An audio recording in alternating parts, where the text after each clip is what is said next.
Nous voilà arrivés à Bourg-le-Roi au sein de la traditionnelle fête médiévale et j'ai fait un effort, monsieur le président, j'ai mis la tenue.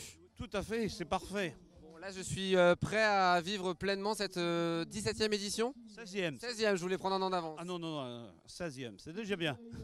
Donc vous êtes le président de cette association qui organise l'événement depuis maintenant 16 ans. Depuis 16 ans, voilà, tout à fait. Et on n'est pas seul, on est aussi avec la trésorière Colette Mésange. Bonjour Colette. Bonjour Aurélien, tout va bien? Oui, ça va bien. Et Très vous bien, oui, oui, très bien. Alors vous avez mis la tenue aussi. J'ai mis la tenue, il y a du soleil, tout y est, Voilà. c'est bien.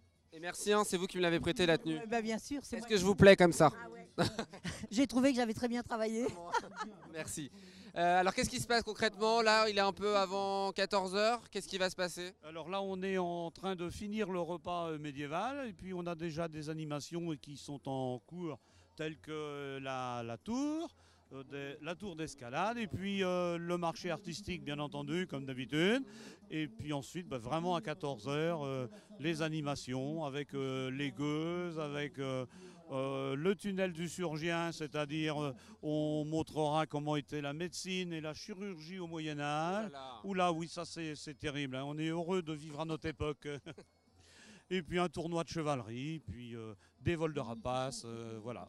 Encore une belle organisation cette année avec le soleil présent. Ah, tout à fait, c'est une journée splendide. Vous savez combien de personnes viennent chaque année sur cette fête médiévale? Vous pouvez chiffrer les présences? L'année dernière, on était 3000 sur le terrain.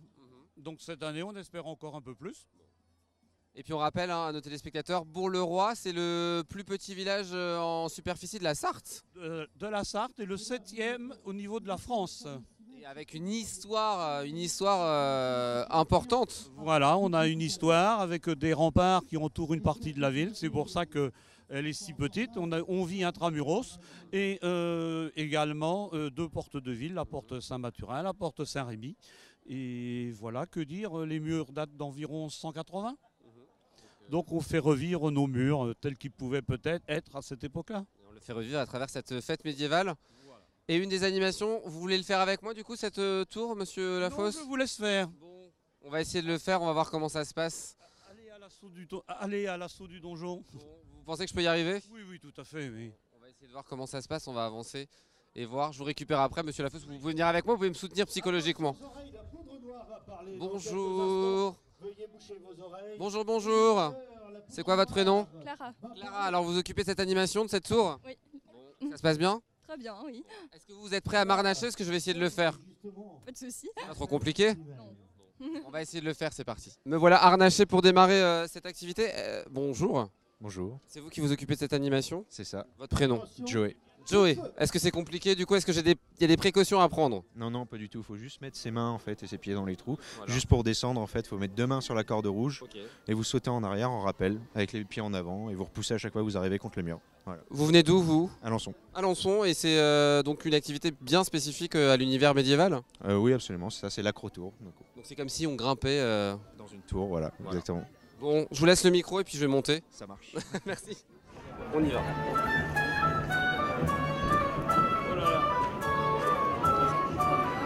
Monsieur Lafosse, je vous attends là-haut. Oui, tout à fait, je vous suis, mais de très loin. C'est pas très dur, hein, ça va. Hein.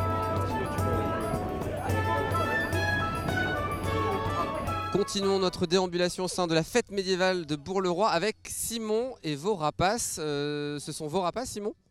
Oui, ce sont les miens qu'on me présente aujourd'hui ici à Bourg-le-Roi.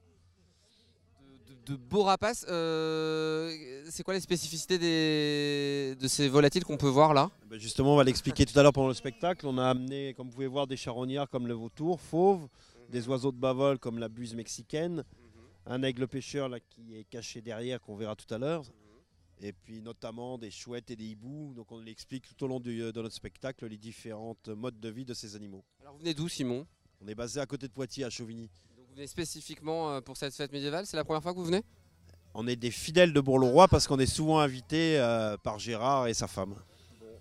Donc là vous allez faire voler ces rapaces et expliquer aux visiteurs comment ces bêtes volent et comment surtout on peut en prendre soin et comment on peut être Habile avec? Voilà exactement ce qu'on essaie de présenter dans le spectacle. C'est évidemment des spectacles un peu ludiques où les gens apprécient le vol des oiseaux, mais on est aussi là pour présenter la vie et l'œuvre de ces oiseaux et les menaces malheureusement qui peuvent peser sur eux dans leur milieu naturel. Aujourd'hui, il y a de véritables menaces pour ces bêtes, ces volatiles? Et oui, bien sûr, comme beaucoup d'espèces animales, malheureusement, dû à l'accélération des choses, je pense, et notamment la circulation automobile pour les petites chouettes effraies qui y en a une ici présente, et puis la croissance exponentielle qu'on vit.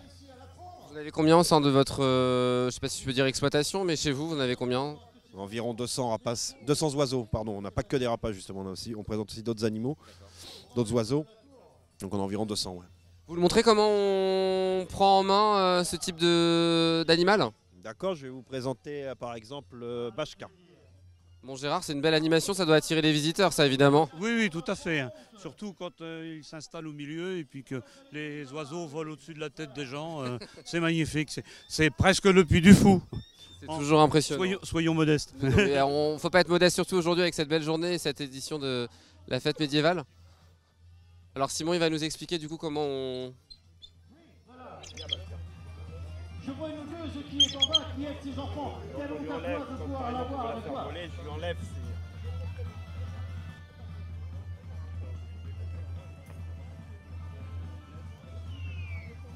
Voilà Bashka. C'est une femelle de pigargue à tête blanche. C'est un oiseau qui a 15 ans environ. Donc on vous présentera tout à l'heure en spectacle. Donc là je suis allé la chercher. En fait, là actuellement quand on les présente au sein d'une fête médiévale comme ici à Bourg-le-Roi, on les présente sur des perchoirs. Donc c'est leur petite zone intime. Et on lui met, pour qu'évidemment ils ne s'entretuent pas, ils sont attachés avec ces petites lanières de cuir qu'on appelle des jets. Et donc à partir du moment où ils sont sur leur perchoir, pour eux c'est leur zone d'intimité. Donc ils sont calmes et ils attendent leur moment pour voler. Est-ce que c'est dangereux? Il faut faire attention comme avec n'importe quel animal.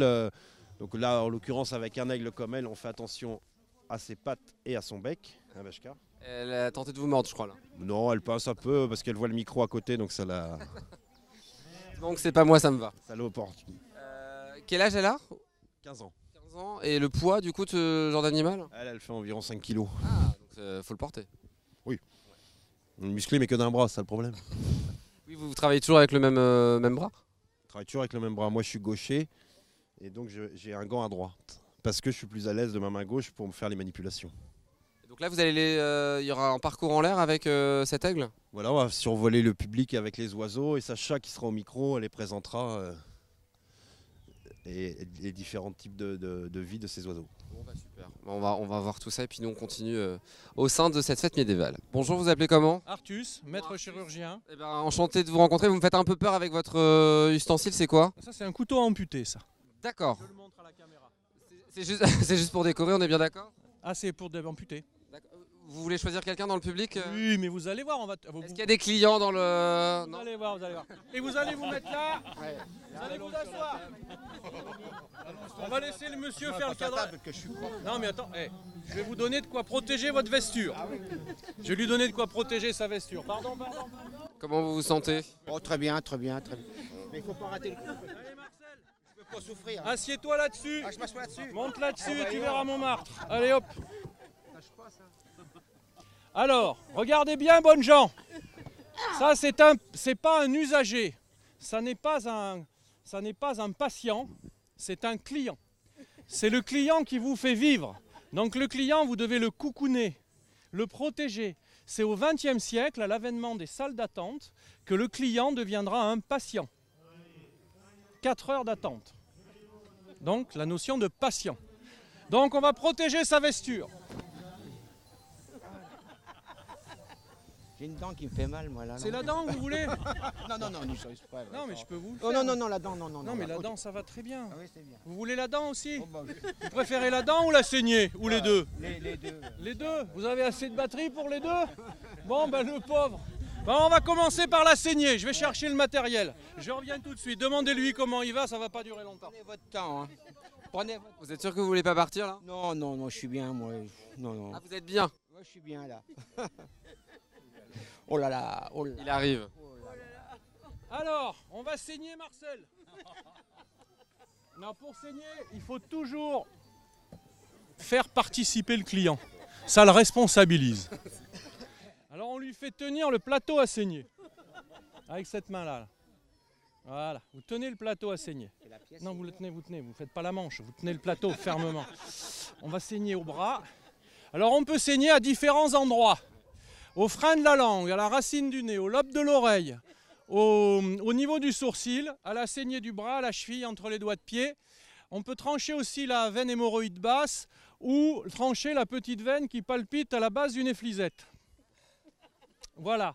Alors dans ces cas-là, une question vous brûle les lèvres, comment saigner une femelle? Eh bien vous tranchez la petite veine qui palpite à la base du calibistri de la dame. Et c'est de là que vous trouverez calibistri, la boîte à bonheur. Il n'y a que les vieux qui comprennent. Tiens la preuve. Bon, alors pour Marcel, on prend le calibistri ou on prend le bras? Le bras. Oui, c'est vrai. Le bras. Pour la télé, le bras. Ne vous seriez-vous pas en train de me censurer? Un petit peu. Ça, c'est au moins gentil de le reconnaître. Alors voilà, Marcel, on va couper. On va vous montrer comment ça marche. On va enfoncer la flamme de ça à 4 doigts de la pliure, ici et ici. En demi-lune. En demi-lune. Hein? D'accord? Ça va gicler, faites gaffe. Attention, voilà. Attention les filles en blanc. Hein. Alors ensuite, regardez bien, il va récupérer le sang dans le plateau à saigner. Après, on fera l'analyse du sang. Et ensuite, il peut spammer comme femelle angésine quand ça saigne. Alors là, vous lui tapotez le visage pour lui faire remonter le sang au visage. Hein? Et après, si ça ne marche pas, vous augmentez la dose. À la dose maximale, ça s'appelle la tarte dans la gueule. Et vous allez voir la psychologie du malade. Si vous partez comme ça va pas, hein, ça va pas. Ça va? Tiens, voilà. Voilà. C'est tout dit, c'est tout fait. L'hypocondrie, c'est terrible. Oh, ça va pas. Oh, si. Et là, ça va. C'est parfait. Voilà. C'est bien ce que je disais. Alors ensuite, vous prévoyez toujours un pansement propre et puis une petite bande. Qui m'a foutu ça ici? Tenez-moi ça, je vous ai dit. Ah, mais alors? Vous prévoyez une bande propre. Quoi? Mais vous n'allez pas faire « Ah » tout le temps. Non mais c'est vrai, ils sont très énervants. Bon, ensuite, alors vous prenez toujours un chiffon pour, quand vous allez le saigner, pour arrêter le sang si jamais vous taillez trop profond, pour pas qu'il se vide. Hein? D'accord? Ensuite, vous nettoyez bien le produit. Il faut que ça soit propre. Et vous prévenez le client. Il faut le prévenir toujours avant de piquer parce que sinon il bouge et on peut lui faire mal. Préparez-vous, rangez-moi vos guiboles là et mettez... Ah, ça va gicler. Ouais. Mais hey, il faudrait mettre le plateau à saigner, Marcel. Voilà. Attention, je vous pique. Ça fait du bien. Ah bah tiens, ça va? Un peu moins bien. Bravo. Ça va? Ça va. Alors là, voilà. Alors vous arrêtez le sang comme ceci. Voilà. Attention. Voilà. Ça, c'est du rouge que j'ai vu ce midi. Ah ben ça, c'est... Alors ensuite, vous nettoyez avec un chiffon propre.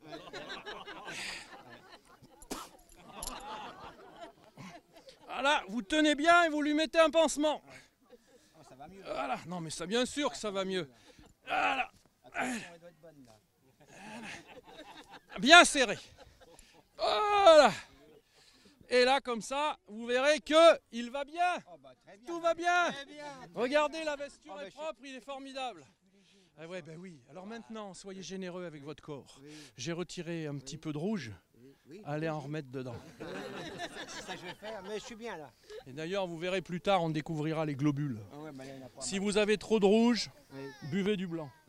Si vous avez trop de blanc, buvez du rouge.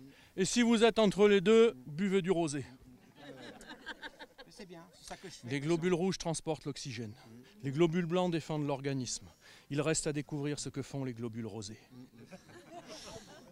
Et regardez, Marcel est tout propre. Ouais, on l'applaudit très fort.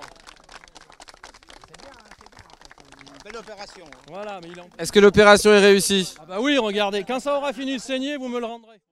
Bah, je fais le tour avant. Vous faites le tour avant. Ouais. Et si je suis pas mort, Ah bah non, mais vous mourrez pas tout de suite. Vous allez faire d'autres opérations comme ça tout au long de l'après-midi? Vous voulez que je vous enlève une petite dent? On va y aller, nous. Vous voulez pas que je vous enlève Non, une... non. pourtant, je suis sûr que là, il a une petite dent là qu'il faut. Les dents vont très bien. Si on peut lui enlever une petite dent. Alors si le caméraman dit ça, on va le mettre. Il va passer aussi sur la table Non, parce que le d'opération. caméraman, on peut pas le remplacer, alors que toi. Je vous souhaite une bonne après-midi. Merci beaucoup. À bientôt. Il se passe plein de choses au sein de cette fête médiévale. On peut pas tout voir comme chaque année, Monsieur Lafosse. Oui, exactement. Bah, c'est un spectacle assez copieux, beaucoup d'animations toute l'après-midi. Vous ne voulez pas rester tout l'après-midi, c'est dommage. Il y en a d'autres. On va en profiter, on va s'installer, on va boire une petite potion d'Hippocrate apparemment. Vous savez ce que c'est? Oui, l'Hippocrate, oui, c'était le vin. L'Hippocrate, c'était le vin médiéval, donc c'est un vin rouge sucré et aromatisé avec quelques épices. Alors chacun a sa recette. On ne fait pas tous pareil. Nous, l'association, on le fait. Il n'a pas le même goût que ici, sûrement, dans le campement de Tempo. Temporis. Voilà. Memento Temporis. Bon bah parfait. On va trinquer pour se dire au revoir. Allez, on trinque, je trinque avec vous. Et on va souhaiter une bonne soirée à nos téléspectateurs et leur donner rendez-vous dès demain 18h15 pour une nouvelle édition de La Quotidienne. Très bonne soirée à vous.